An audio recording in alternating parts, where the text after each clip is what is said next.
तो से बियाह ना करी। ए बाऊ बोला अपने बाऊ देखी का होता आज। कौने पहले शांत रहा।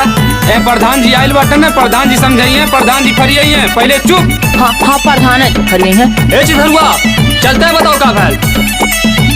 होके हमरे में हाथ फोर दिहलू का पातानी मंगनी है चिकना तक लिहलू मार। अब इन तो खाली कपड़े फोड़ ले, दारू ना छोड़ा कटाइयो दबा दे। होके हमरे में हार फोर दिहलू का पातानी मंगली है चिकना तक लिहलू मार। हे प्रधान चाचा हमारो बतिया सुना। जवानी में जिंदगी के कइले बाबा मन करे दे दिए के खाए के माहू। पियले बहदो गलवा बेची कोटा के चाउर, पियले बहदो गलवा बेची कोटा के चाउर। अरे बाबा हमार कुल खुनवा गिर जात। ए प्रधान जी वोट लेवे का तो पहले हमार बतिया सुना। हे प्रधान काका हमहू सोच ले तो पहले हमार बात सुना, नहीं ठीक ना होई। ऐसे बियाह के गईनी दुबराई है प्रधान बनल हमर माई।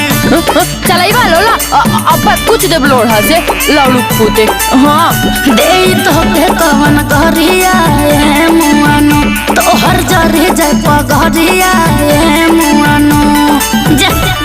इतने ना मुखिया जी सुनी हमरे मन करे दे दियो के खोए के माहू। पियले भादो गलवा बेची कोटा के चाउर, पियला दो गलवा बेची कोटा के चाउर।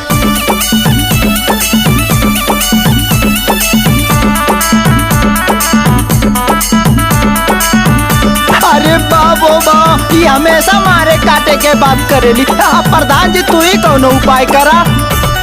घर ही में होला रोजे मर पीट हो, रोजे बेलना चलावे आज मरले पैट हो। ताही जरूर फूटे अब इन तो खाली इटावे से मरले हैं। आगे सुना का करत हैं। नदी गढ़नु हतो हके तलाक दे ह, कुछ विशाल के मोहरत आवास ले ह। भगवान नए कर बड़े पुछाऊ, मन करे दे दिए के खाए के मुँह।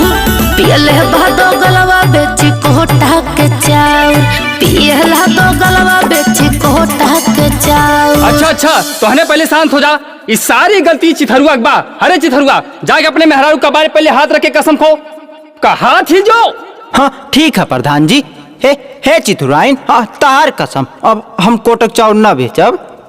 चलो घरे चलल जाए।